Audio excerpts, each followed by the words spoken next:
I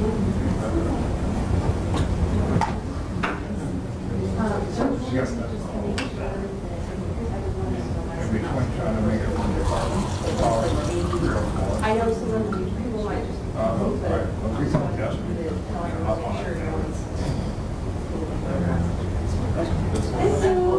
Thank you.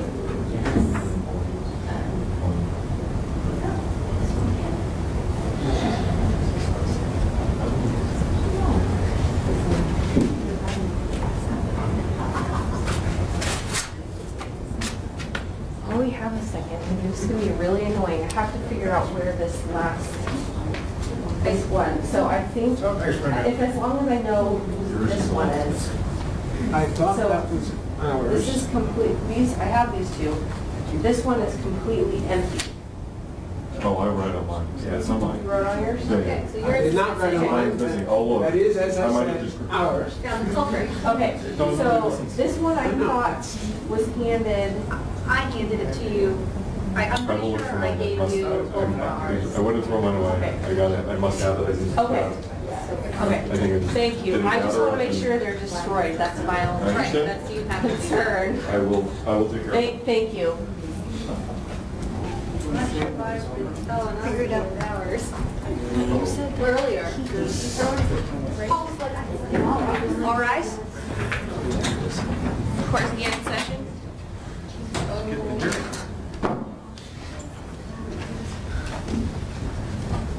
Please be seated.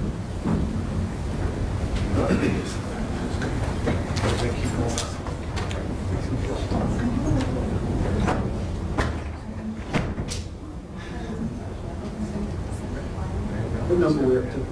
86. 86. 86.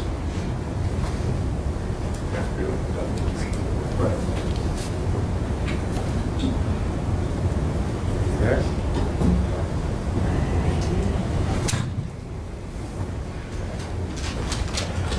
All right.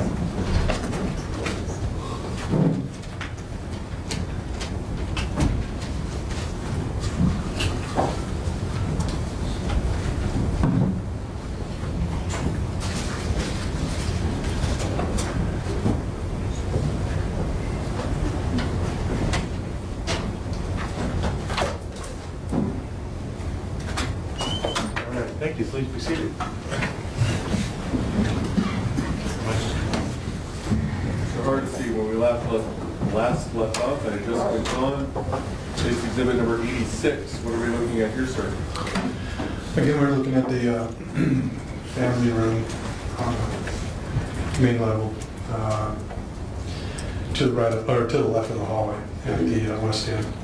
And what this picture is showing is just, again, the fire department during their overhaul and extinguishment came in and pulled down the ceiling, and that's the white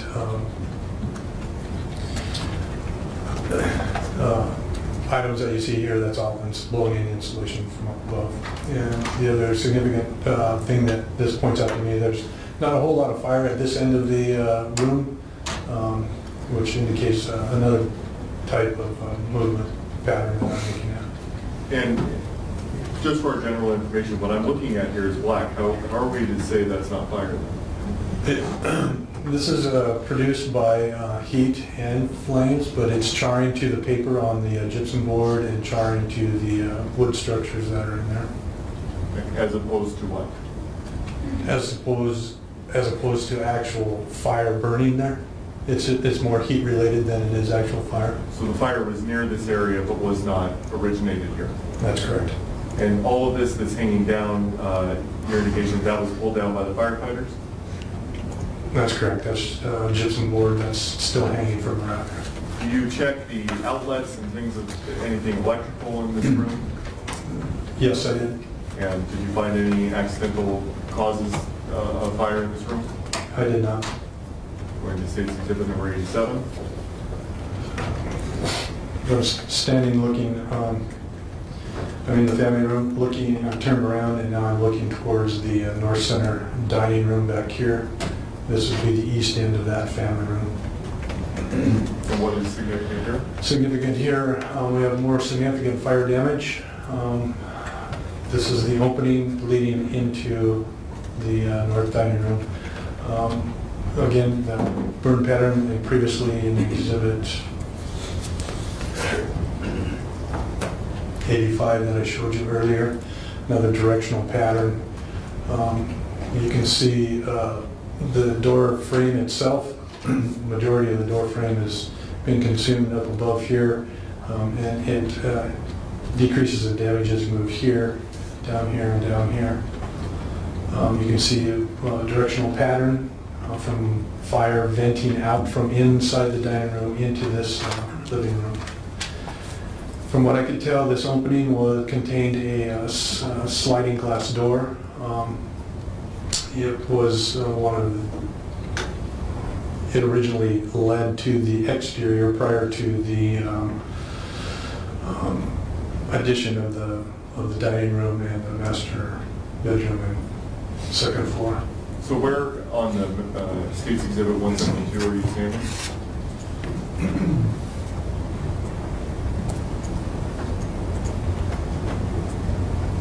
Standing here in the family room, looking towards the deck. So is the room we're looking at here the origin of fire? Not the room you're standing in, the room you're facing? That's correct.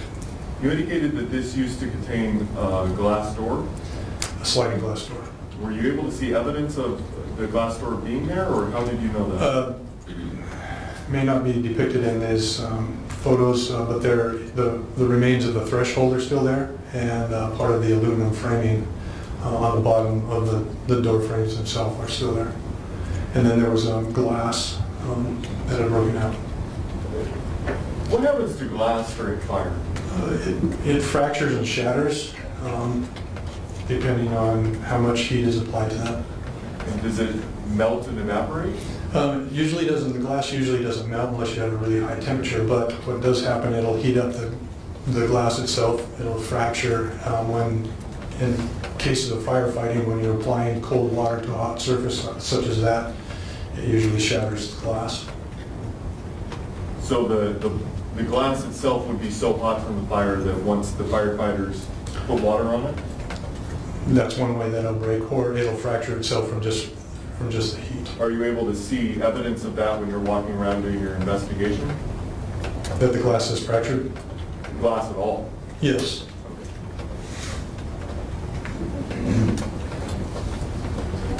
Going to State's Exhibit number 87. So I'm still standing in the same position, just turning to the right some more. These are more just directional patterns that I'm looking at. This, I'm sorry, State's Exhibit 88. sorry, Go ahead. 88. This cabinet here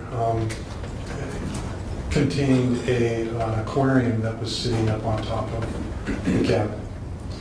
And what I'm looking at here and seeing is directional patterns. There's more damage at the north end of the aquarium, and it decreases as you move back to the south end. So, Which is an indication, again, of the fire moving from the dining room out into the family room here. did you check the aquarium to make sure that it wasn't the cause of the fire? I did. Did you see anything to indicate that it was? I saw nothing that would indicate that that was the cause of the fire. Did you? How did you know it was an aquarium? Did you find evidence of that?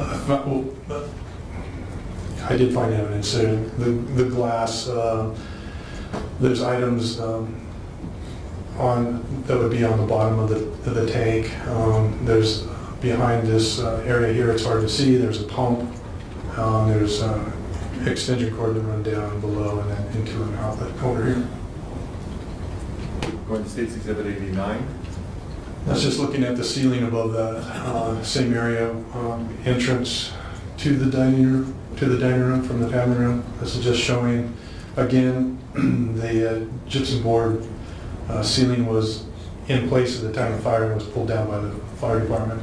You can see holes in the top plate here that allowed hot fire gases from the dining room to move into the attic space of this area. And were you still checking for electrical? I was. And did you see anything to indicate it was the cause of the fire? I did not. And are you able to tell that the ceiling was in place at the time of the fire? How? When you look at these? All the ceiling joists here are protected, so it's clean. If the gypsum board had dropped down and during the fire itself, the bottoms and the sides of the joist would be charred from the heat and flames. That's Exhibit 90. So I'm turning to my right again. This would be the south west corner. Again, I'm just showing that the damage is less severe at the west end of the family room than it is at the east end. And is the east end nearest to the dining room where you determined the cause of origin was? Correct. States Exhibit 91. So again, when we're standing in the hallway, this is going to depict the same family room with the insulation and removed from the floor and the gypsum board that had fallen down, and you'll be able to see the household items that were left in the room. You obviously took a lot of pictures. We're going to get through a lot of these. That's correct. Did you try and depict what it's like before you clear everything away? I did. And then you take a picture again? I do. And is that the reason for, part of the reason for the volume of pictures? That's one of the reasons, correct. And so you've already explained that you didn't find anything accidental causes in this room, is that correct? That's correct. States Exhibit number 92. This is just the extension cord that ran to the north side of the aquarium. What that's showing is just that this particular extension cord, there's no fire, there's no damage to the cord, there's no fire originating in this area. And had it originated in that area, would you have expected to see damage? I would expect to see the cord damaged, charred, insulation gone from it, some charring to the carpet, possibly to the floor in here. States Exhibit 93. And this is the male end of that same green extension cord from a previous exhibit, and it's plugged into one of the outlets in the family room. And this just depicts that there was no damage to the cord, there's no damage to the outlet, and so this was not the cause of the fire. States Exhibit 95. 94? 94. 4, sorry. So I'm looking, I'm standing looking west at the west end of the family room. It's just showing that there's a lot of fire and heat up high versus down low. The carpet and most of the items down on the floor are still intact, so there's really no burning at floor level in this room. And you've already explained that there were no accidental causes of fire from this room? Correct. And States Exhibit number 95. This is just showing more directional fire patterns. The couch that's along the south wall has more heat damage to the east end, and then it decreases as you move towards the west end of the couch. And again, east end being closest to the dining room? The east end is correct. The east end is closest to the dining room. States Exhibit number 96. Is this the same couch? This is the same couch, it's just a better picture showing you the actual directional pattern, up and away. You described earlier how a fire will approach a plastic bin and it will burn across. Is that depicted here? That's depicted there. Okay. And going from which direction? I think you're... It's moving from the east end of the couch to the west end. States Exhibit number 97. This is the north wall of that family room. Underneath all that insulation was a natural gas fireplace. And what this is depicting is that there's no fire on the floor level, at floor level. Most of this damage that you see on this chair here is from hot fire gases. There's no fire around the stove itself. The gas line is intact. The power cord to the fan of the stove is intact, and it's just depicting that there was no fire caused by this stove. And you've already explained that the heat and the fire was up high, correct? It's mostly up high, yes. And would that have been above where the stove was? Correct. And so I think you've already stated it, but this was eliminated as a cause of the fire? That's correct. Thank you. State's Exhibit number 98. It's just depicting looking east again towards the center dining room. This would be the east wall of the family room. And it's just showing the upper portions of the chair that's there, the damage there. Most of the fire damage is up high. State's Exhibit number The fire damage is I'm sorry, what exhibit was that? 98.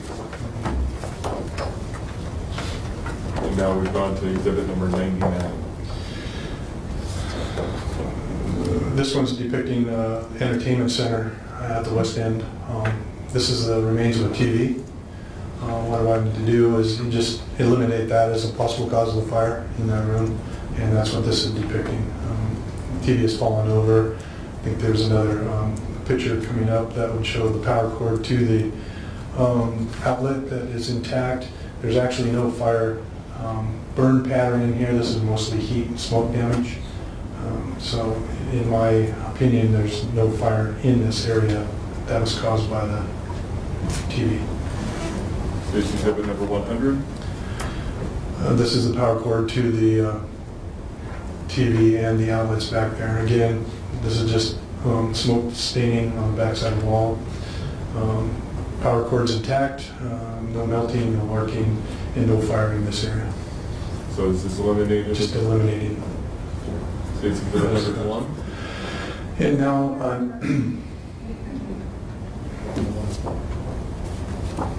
101. So I'm looking south into the hallway that leads to the garage door.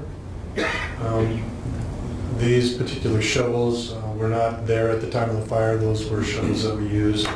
Typically, we remove those items when we're photographing, but in this instance, we didn't.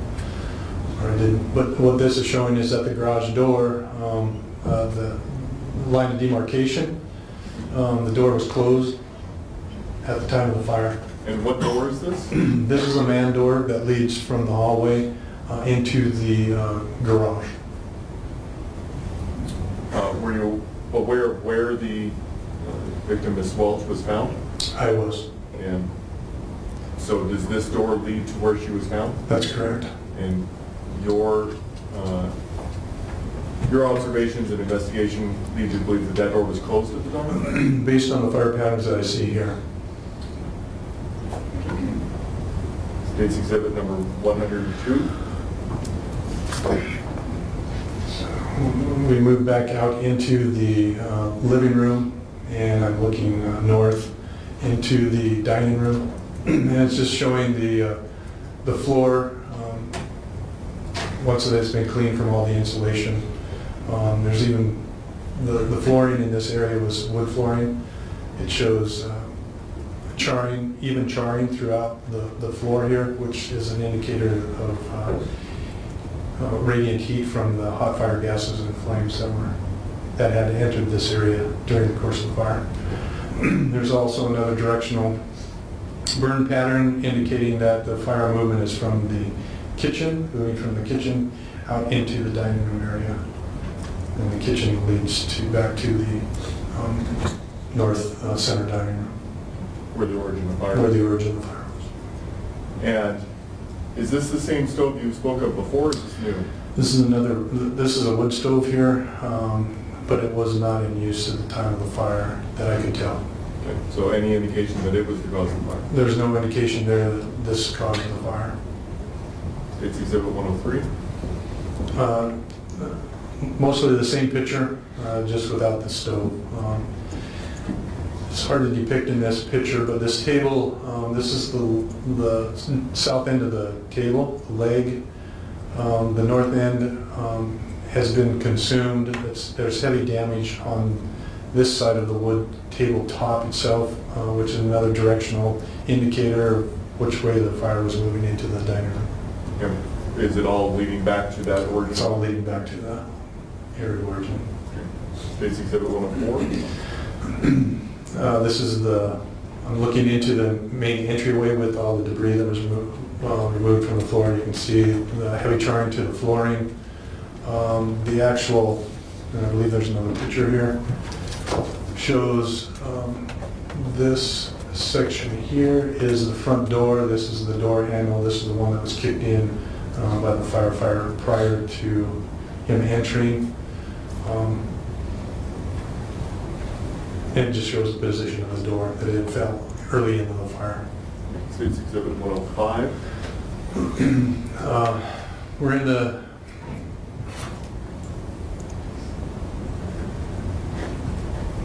north end of the east dining room. And what I'm pointing to is the edge of the dining room table. And this is the edge of the dining room table that I was talking about. The damage to this side was greater on the west side than it was on the east. It also shows another heat pattern from heat moving from the kitchen area out into this area here.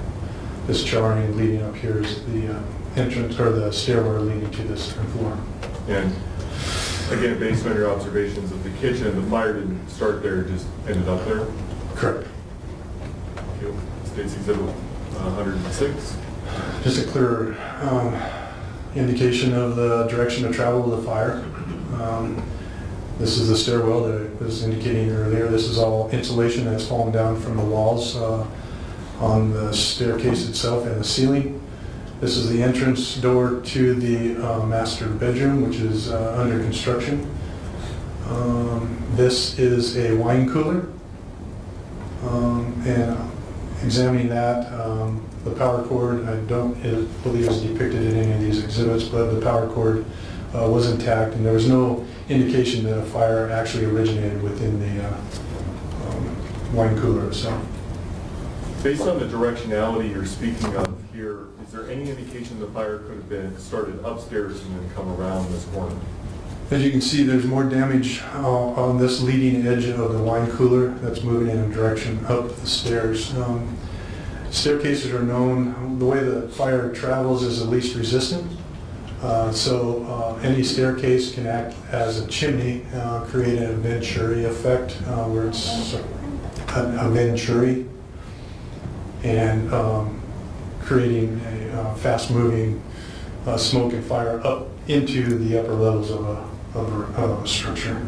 So any indication this fire was upstairs and came downstairs? No. Okay.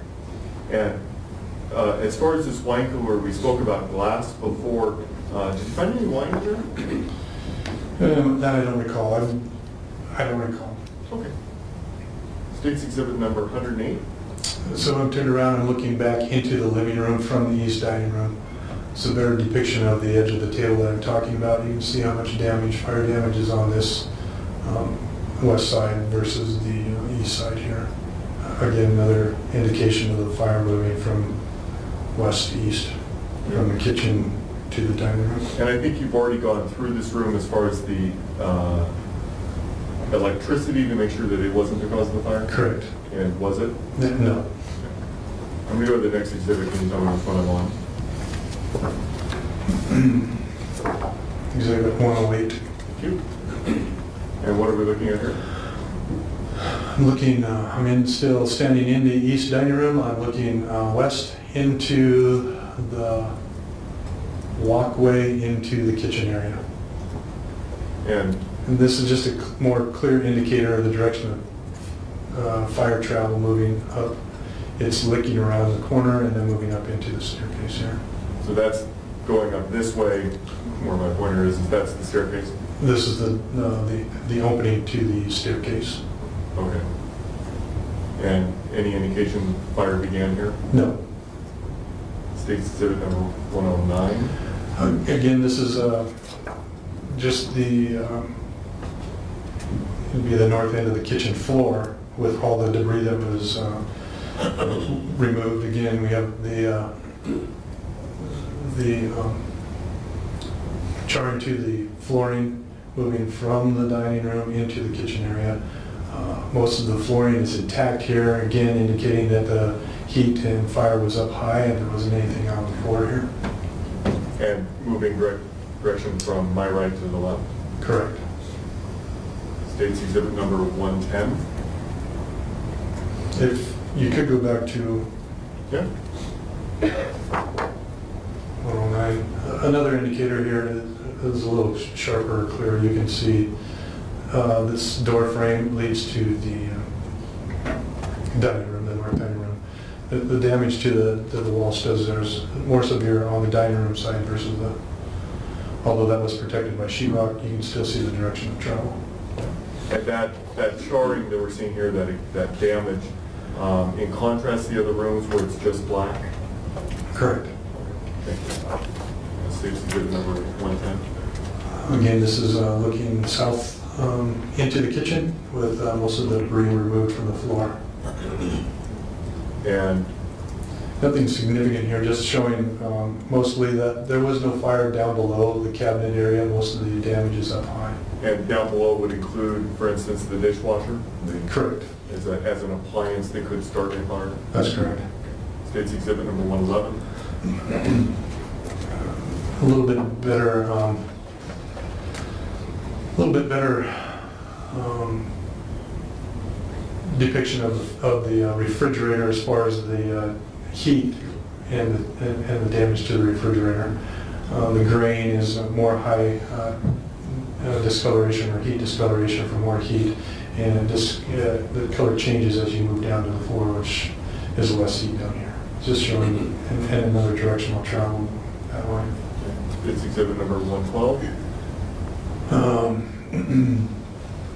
That's just looking back north at the kitchen cabinets above the dishwasher.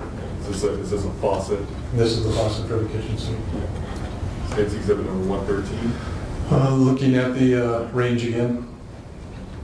And I think we have some close-ups of that. We do, but there's another, one of the reasons why I took this photo is you can see the damage, directional damage, moving from the dining room into the entry room here. Entryway, excuse me. State's exhibit number 114. That's just the wall above the range again, all the sheetrock removed. And showing the damage. Showing the damage to the door jamb. And To the what? Door jamb. again, is the directionality consistent that the area of origin is in the north dining room? It is. Fire did not start in the kitchen? Correct. State's exhibit number 115. Another photograph of the ceiling, the damage to the ceiling. State's exhibit 116. This is looking down at the range itself. There's some subtle directional patterns on the front of the range itself. As you can see, the front instrument panel was contained with glass. The glass has shattered at the north end, closest to the dining room, the north dining room, and then it decreases in damage as you get to the south end here. It's just one subtle directional indicator that we look at. State's exhibit number 116. And that's the top. 117. Thanks. And is this the same range that we're seeing? It is. That's the same range with the gypsum board removed from the top. As you can see, there was no pans or anything left on top of the stove at the time of fire.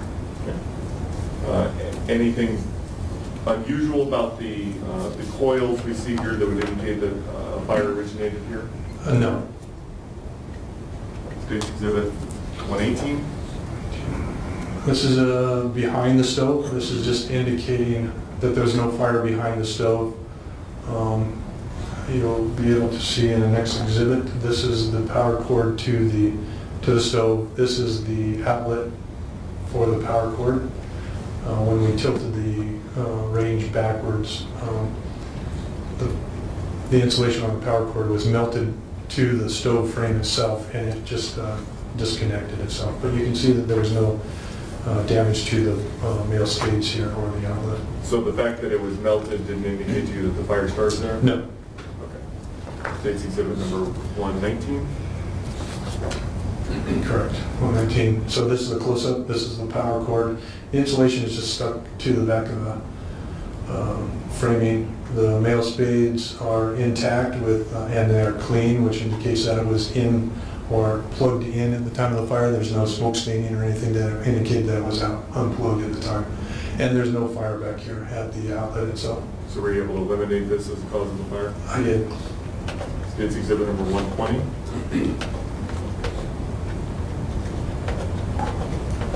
Front entranceway, again, with the entrance door lifted from the floor itself. And as you can see, there was, this fell down early in the fire.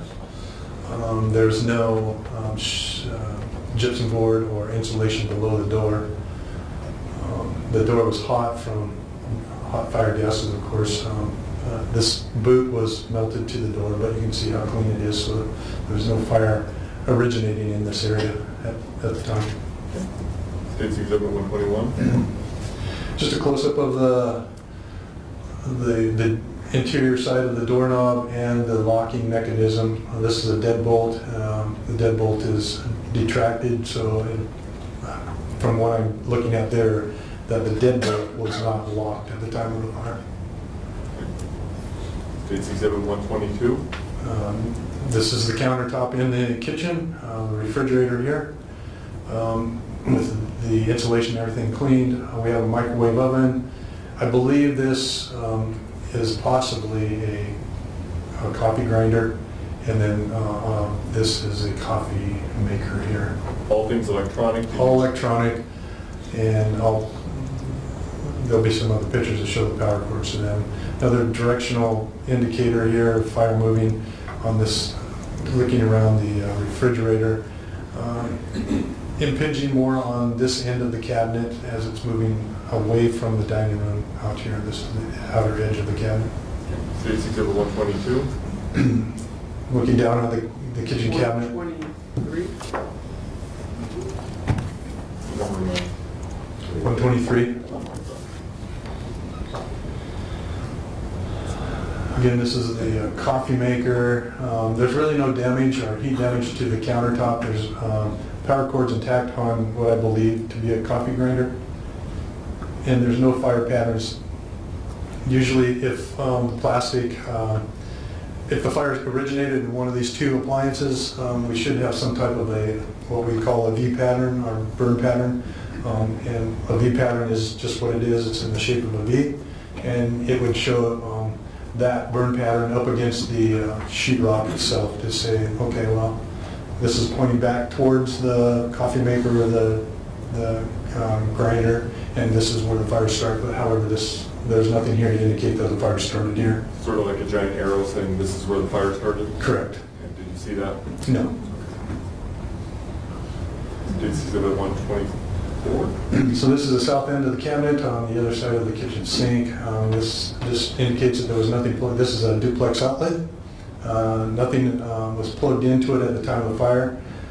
This was some kind of conductor that was just looped and it came out of the sheetrock directly with no opening. It was just a hole in the wall. It looped down, came back around, and went back into the wall. I don't know what that circuit is for, but there was no damage other than superficial damage from the heat burning the insulation off of it. That's just a close-up of the outlet there. Indicates there's nothing plugged into the spades which are located here. And it's exhibit 125, 126.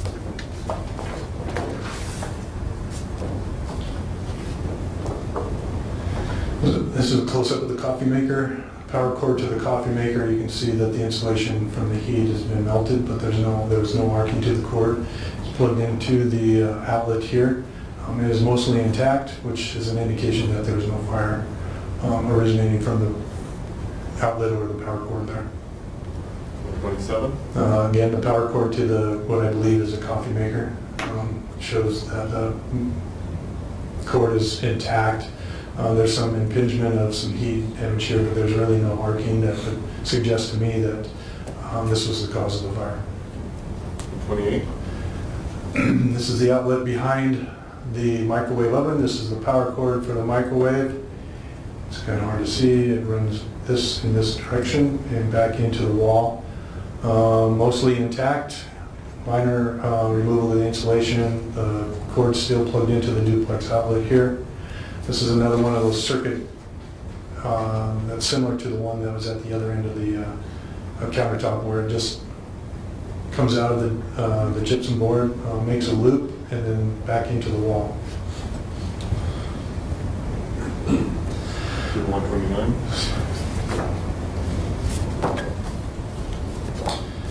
129 is just showing the room of fire origin, what I believe to be the room of fire origin, with the debris that's been removed from the room, which was mostly insulation and charred wood.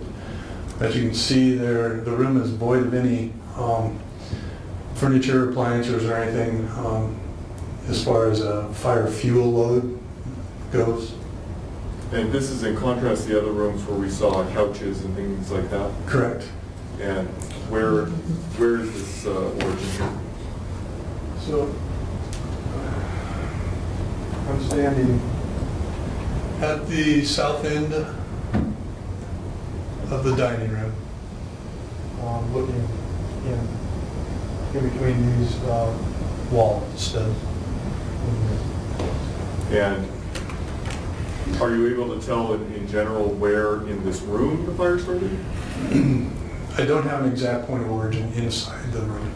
I just have an area of origin of the room itself. Based on the severity of the fire, the destruction of the wall joists and ceiling joists, there's nothing really there to point exactly where it started. But based on your investigation, your training experience, your opinion is the fire started in this room? Objection leading? The significant. Hold on. Sorry. One more question. So you can answer the question. The significance of this photograph or this room is the amount of damage that you have here and the lack of fuel load. One can I don't want to say assume, but one can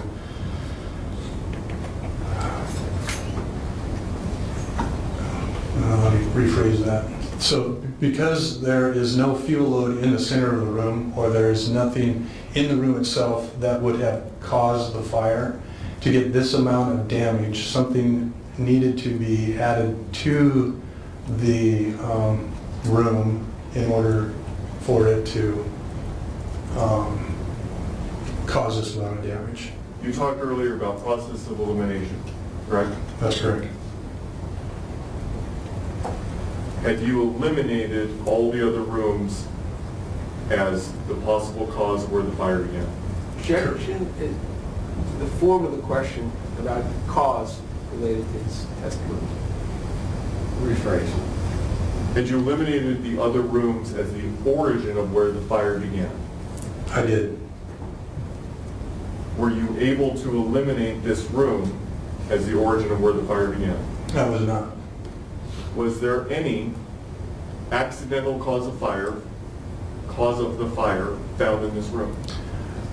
I could not find any accidental causes in the room. Did you look for electrical? I did. Did you look for, what else did you look for?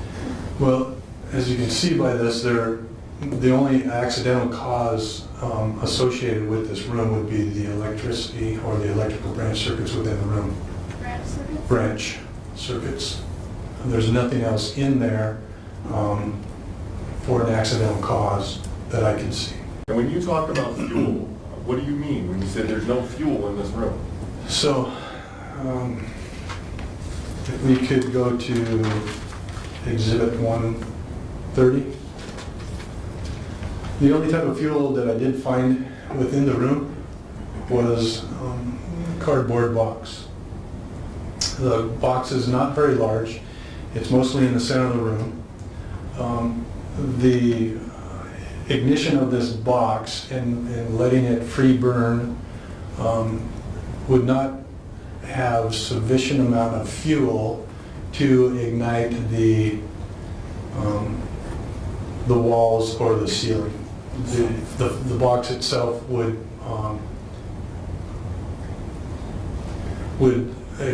self-extinguish, and there's not enough heat or fuel to generate in that room to ignite the walls and ceiling.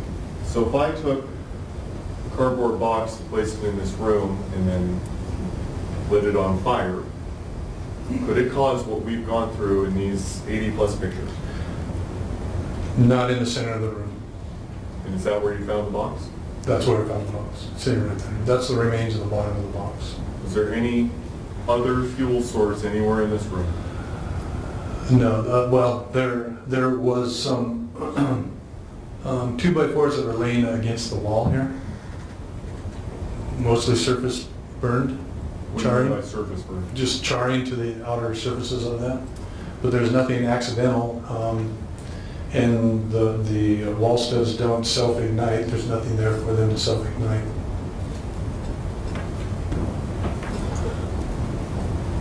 So, based on your training experience, how would a fire have started in this room if there was no fuel? Based on my training and experience, the only conclusion that I can draw is that there was some type of fuel added to the room or an accelerant added to the room in order for the fire to sustain and continue to burn. And part of that is through your process of elimination. That's correct. You go to State's Exhibit 131. This would be the north, well, I'm facing west, so it's the west wall at the north end of the dining room. And all this is showing is just the amount of damage to this particular section of the wall. This is the exterior door leading out into the patio. To the right would be the door leading into the family room. This is the exterior, what we call sheathing on the exterior wall studs, and then you have siding on the outside of that. So there's just a significant amount of burning in this area where it's consumed the plywood sheathing all the way out to the siding outside. Now, whether this was originally protected, it does show that there was some insulation in here. There was nothing to indicate to me that this wall was covered, although I can't state for a fact that it wasn't.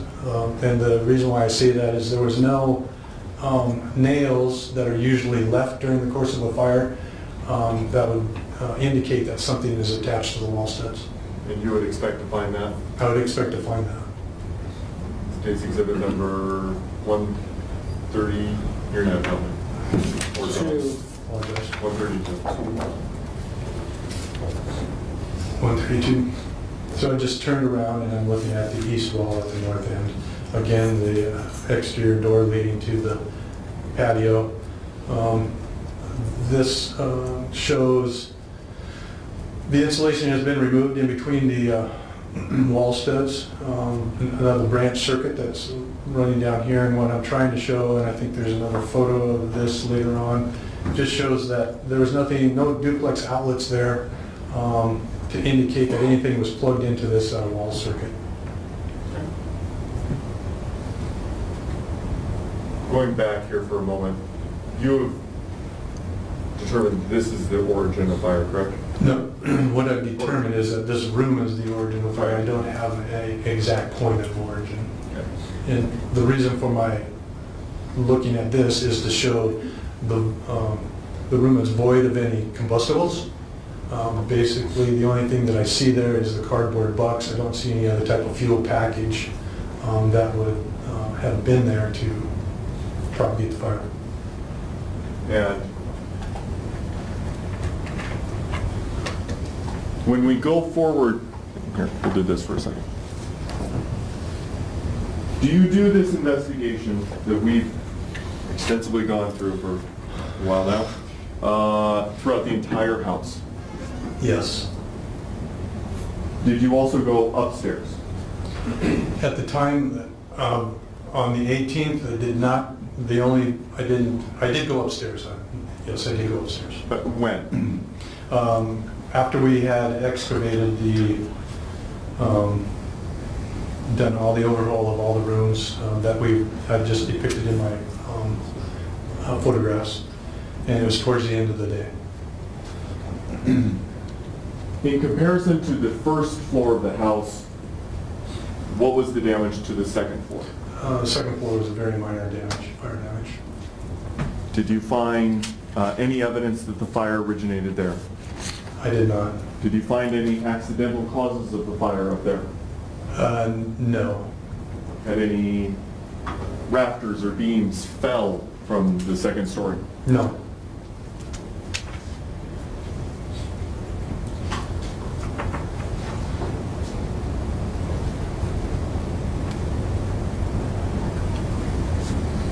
Ultimately, based on your investigation, and I suppose I should point out, are you certified? I am certified. And how are you certified? I'm a certified fire investigator through the International Association of Arson Investigators. It's an organization that consists of public and private fire investigators. It originated for the purpose of the deterrent of arson. Arsons originally has grown to an association that involves worldwide fire investigators all around, and provides training, expertise, how fires are to be investigated, and there is qualifications that you have to meet in order to be certified to do that. And based on your training and experience as a fire investigator, did you come to a conclusion on the cause of this fire? I did come to a conclusion. Okay. My conclusion, based on the level of certainty of the fire in that room, is based on the scientific method, is probable or suspected, and therefore had to be classified as an undetermined fire because the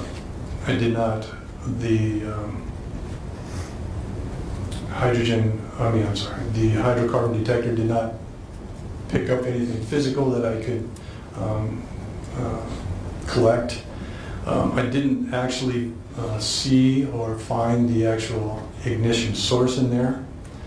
However, based on the evidence of the case, where we have a unconscious female victim found outside of the area of origin that is burned, contains the odor of gasoline. That odor was verified by the Washington State Patrol that the clothing contained evaporated gasoline, and I did not find any accidental ignition sources. I can't rule out that the fire was not intentionally set. You can't rule it out? I cannot rule it out.